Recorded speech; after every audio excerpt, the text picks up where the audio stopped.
Good morning friends. GST platform के YouTube channel में आप सभी का स्वागत है। जी हाँ फ्रेंड्स, कल से एक मैसेज व्हाट्सएप पे फॉरवर्ड किया जा रहा है जिसके अंदर एक इंस्ट्रक्शन जो कि डिपार्टमेंट की तरफ से, मिनिस्ट्री ऑफ फाइनेंस की तरफ से डिपार्टमेंट ऑफिसर्स को दिया गया है कि 23 सितंबर 2020 तक क्या स्टेटस है कंप्लायंसेस की डेट का और किस तरीके से फाइलिंग जो है वो हो रही है ताकि एक्सटेंशन जो है वो किया जा सके। जी हाँ फ्रेंड्स, इस चीज को बिल्कुल समझ लीजिएगा कि ये जो लेटर मैं आपको दिखाने जा रहा हूँ ये आपके डिपार्टमेंट के ऑफिसर्स के पास आया है मिनिस्ट्री ऑफ फाइनेंस के अंदर, जिसका सब्जेक्ट मैटर है extension of time limit provided under the taxation and other laws, relaxation of certain provisions ordinance 2020 due to the prevailing situation of कोविड-19 पेंडेमिक। यानी कि जो हमारे पास ऑर्डिनेंस आया था जिसमें एक ब्लैंकेट एक्सटेंशन दी गई थी, कुछ सेक्शंस को छोड़ने के बाद उसमें फर्दर एक्सटेंशन की बात जो है वो की गई। इसमें बताया गया है I am directed to refer to the above subject and letter from board dated 17 June 2020 on the same issue. यहाँ पर जो लेटर दिया गया है ये दिया गया है 17 जून के अंदर एक लेटर जहां पे दिया गया था जिसमें central excise, service tax, customs इन तीन एक्ट्स की बात करी गई थी और उससे रिलेटेड एक्सटेंशन की बात की गई थी। In terms of section 6 of the ordinance dated 31 March 2020। अब जो हमारे पास ऑर्डिनेंस 31 मार्च को आया था इसका जो सेक्शन 6 है वो आपको देखना जरूरी है। ये मैंने ओपन करा है वो ऑर्डिनेंस जिसकी बात की जा रही है इस लेटर के अंदर। इसका जो सेक्शन 6 है वो क्या कहता है उसको समझना बेहद जरूरी है और क्या इससे जीएसटी के प्रोविजंस एक्सटेंड होंगे या नहीं उसको भी आपको समझना पड़ेगा और इसका क्या इंपैक्ट होता है वो समझना है। ये आप देख पा रहे हैं relaxation of time limit under certain indirect taxes law.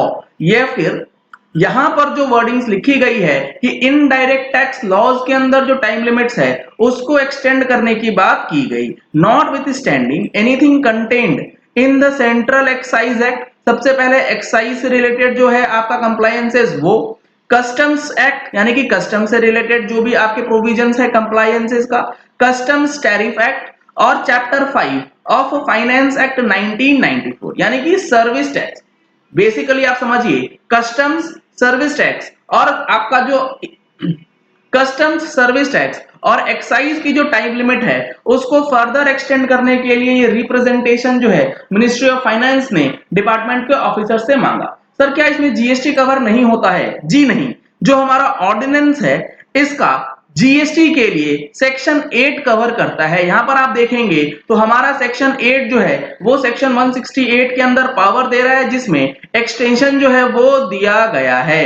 अब यहां पर आपको समझना बेहद जरूरी है, क्या अगर सेक्शन 6 के अंदर टाइम लिमिट एक्सटेंड होती है जैसे कि सेंट्रल एक्साइज हो गया, कस्टम्स हो गया या सर्विस टैक्स हो गया, तो क्या उसमें जीएसटी का टाइम लिमिट एक्सटेंड नहीं होगा? इस लेटर के अकॉर्डिंगली तो नहीं होगा, लेकिन प्रैक्टिकली अगर इसकी डेट्स एक्सटेंड होती है तो आप मान के चल सकते हैं कि जीएसटी के अंदर जो ड्यू डेट्स हैं उसकी भी टाइम लिमिट एक्सटेंड होनी चाहिए। आगे इन्होंने लिखा है the time limit which has been specified in or prescribed or notified under the customs act except sections this and this, customs tariff act, the central excise act and the finance act which falls during the period 20 March to 29 June was extended to 30 June and was further extended till 30th September 2020। वो 30 सितंबर तक already extended है, अब 30 सितंबर के बाद extend होगी या नहीं इसके लिए बोला गया है as the situation of covid continues to prevail board has received representations regarding extension of time limit which is under consideration. Most important line, काफी सारे रिप्रेजेंटेशंस रिसीव किए गए हैं जिसमें central excise, customs, service tax, GST के कई सारे compliances की डेट एक्सटेंशन की बात करी गई है जो कि डिपार्टमेंट अब अंडर कंसिडरेशन वो रख रहा है, यानी कि वो कंसिडर कर रहा है आपके representations. In this regard it is hereby requested to furnish the information as in the table in annexure to this letter regarding such compliances। यानी कि अब डिपार्टमेंट के ऑफिसर्स से ये मांगा गया है कि आप हमें बताइए हर एक एक्ट के अंदर, चाहे वो सेंट्रल एक्साइज हो, सर्विस टैक्स हो या कस्टम्स हो, इन तीनों के अंदर किस तरीके से कंप्लायंसेस जो है वो हुए हैं, क्या कंप्लायंसेस का परसेंटेज है और उसके बेसिस पे डिसाइड किया जाएगा कि एक्सटेंड होना चाहिए या नहीं। The report of Customs Act 1962 Central Excise and Service Tax may be attached in the separate format। तीनों के लिए अलग अलग फॉर्मेट जो है मांगे गए हैं और डेट इसकी दी गई थी 23 सितंबर 2020। यानी कि जो डेटा जाना चाहिए था वो चला गया है। जल्द से जल्द आपको एक खुशखबरी मिल सकती है कि डेट जो है वो एक्सटेंड हो गई है, फर्दर एक्सटेंड हो गई है एनुअल रिटर्न की भी और बाकी जो डेट्स हैं उसके अंदर। क्योंकि यहां पर एक कंफ्यूजन और रहता है, जो ऑर्डिनेंस है इसमें अगर डेट एक्सटेंड होता है तो क्या एनुअल रिटर्न की डेट एक्सटेंड होगी? जी नहीं।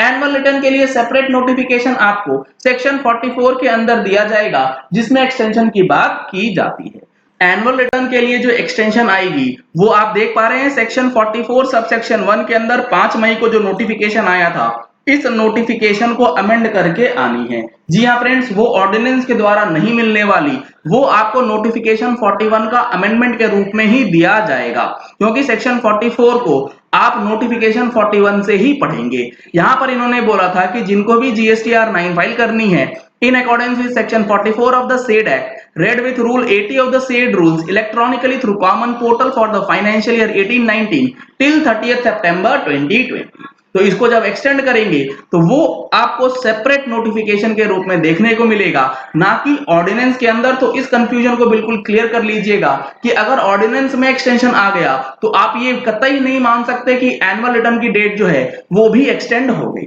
तो सर ऑर्डिनेंस के अंदर एक्सटेंशन का क्या मतलब? ऑर्डिनेंस के अंदर एक्सटेंशन का मतलब होगा कि आप रिफंड क्लेम करने का टाइम पीरियड आपका आगे बढ़ गया। अगर आपका मर्चेंट एक्सपोर्टर है और मर्चेंट एक्सपोर्टर ने जो माल बेचा है वो 90 डेज का जो टाइम पीरियड होता है वो आगे बढ़ गया।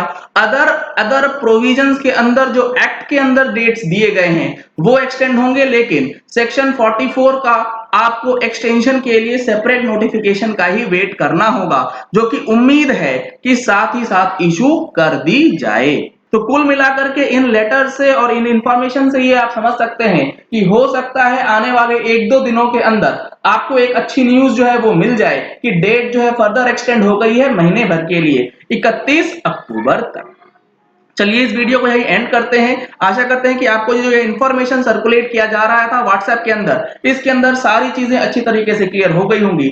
अगर आपने हमारे चैनल पे फर्स्ट टाइम ट्यून इन किया है तो चैनल को सब्सक्राइब करने के लिए नीचे दिया गया रेड कलर का सब्सक्राइब बटन प्रेस कर लीजिए। साथ में जो बेल आइकन है उसे भी प्रेस कर लीजिएगा ताकि वीडियोस की नोटिफिकेशन आप तक रेगुलरली पहुंचती रहे। अगर आपको ये वीडियो पसंद आया तो इस वीडियो को लाइक और शेयर करना मत भूलिएगा ताकि मैक्सिमम लोगों तक ये इन्फॉर्मेशन जो है वो पहुंच जाए। Thank you and have a nice day.